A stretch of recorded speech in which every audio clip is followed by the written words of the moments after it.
ಕರಿಮಣಿ serial ಕರ್ಣನ ಅಪಾರ್ಥದ ಬ್ರಹ್ಮಾಸ್ತ್ರ ಸಾಹಿತ್ಯ ಬದುಕಿಗೆ ಬೆಂಕಿ ಇಟ್ಟಿದೆ.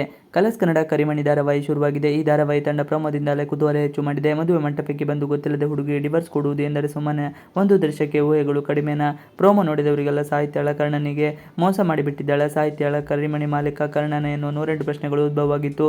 ಕುತೂಹಲಕಾರಿ ವಿಚಾರಗಳಿಂದ ಸದ್ದು ಮಾಡಿದ ಕರಿಮಣಿ ಧಾರಾವಾಹಿ ಶುರುವಾಗಿದೆ. ಆರಂಭದಿಂದಲೂ ಮದುವೆ ಸಂಭ್ರಮ ಕರ್ಣನ ನಡೆಯ ಒಂದಷ್ಟು ಆಸಕ್ತಿಯನ್ನು ಉಂಟು ಮಾಡಿದೆ. ಸಾಹಿತ್ಯಳ ತಂದೆಯ ಪ್ರಾಣವನ್ನು ಕಾಪಾಡಕ್ಕಿದ್ದ ಕರ್ಣ ಇದೀಗ ಒಂದು ತಪ್ಪು ನಿರ್ಧಾರದಿಂದ ಸಾಹಿತ್ಯಳ ತಂದೆಯ ಪ್ರಾಣಕ್ಕೆ ಗುತ್ತು ಬರುವ ಸಾಧ್ಯತೆ ಇದೆ.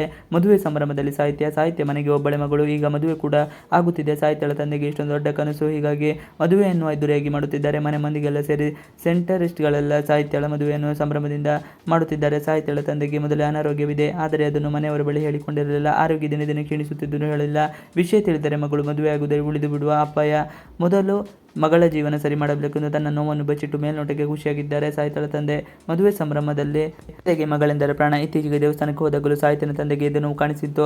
ಮಾತ್ರೆ ನುಂಗುವುದಕ್ಕೂ ಆಗದಷ್ಟು ಆಗ ಸಹಾಯಕ್ಕೆ ಬಂದಿದ್ದು ಇದೇ ಕಾರಣ. ಆದರೆ ಈಗ ಕರ್ಣ ಮಾಡಲು ಹೊರಟಿರುವ ಕೆಲಸದಿಂದ ಸಾಹಿತ್ಯಳ ತಂದೆಯ ಪ್ರಾಣಕ್ಕೆ ಗುತ್ತು ಇದೆ.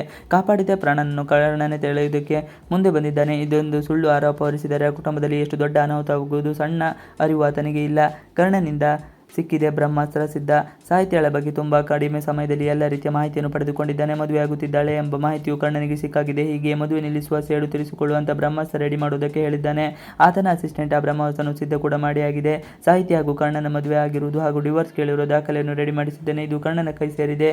ತಪ್ಪನ್ನು ಕರ್ಣನೇ ತಿದ್ದುಕೊಳ್ತಾನೆ. ಕರ್ಣ ಈ ಮದುವೆ ನಿಲ್ಲಿಸಲು ಮುನ್ನ 1000 ಸಲ ಯೋಚನೆ ಮಾಡಬೇಕಿತ್ತು. ಆದರೆ ಸ್ನೇಹಿತನ ಮೇಲಿನ ಅಭಿಮಾನ ಪ್ರೀತಿ ಅವರನ್ನು ಕುರುಡು ಮಾಡಿದೆ. ಸ್ನೇಹಿತನಿಗೆ ಆತ ಪ್ರೀತಿಸಿದ ಹುಡುಗಿಯೇ ಮೋಸ ಮಾಡಿದಳು. ಆತ ನೋವಿನಿಂದ ಸ್ನೇಹಿತ ಆಸ್ಪತ್ರೆಗೆ ಪಾಲಾಗಿದ್ದಾನೆ. ಇದನ್ನು ಸಹಿಸಿದ ಕರ್ಣ ಅವಳಿಗೆ ತಕ್ಕ ಬುದ್ಧಿ ಕಲಿಸುವುದಾಗಿ ಪಣ ತೊಟ್ಟಿದ್ದ. ಅವಳನ್ನು ಹುಡುಕುತ್ತಾ ಹೊರಟಾಗ ಎದುರಿಗೆ ಬಂದ ಸ್ನೇಹಿತನ ಹುಡುಗಿಯನ್ನು ಬಿಟ್ಟು ಆಟೋ ಹತ್ತಿಸುತ್ತಿದ್ದ ಸಾಹಿತ್ಯಳನ್ನು ಗಮನಿಸಿ ಸಾಹಿತ್ಯ ಕೂಡ ಅದು ವೇಷದಲ್ಲಿದ್ದ ಕರ್ಣ ಅವಳೇ ಎಂದುಕೊಂಡು ಅಪಾರ್ಥ ಮಾಡಿಕೊಂಡು ಅವಳಿಗೆ ಪಾಠ ಕಲಿಸಲು ಹೊರಟಿದ್ದಾನೆ. Thanks for watching.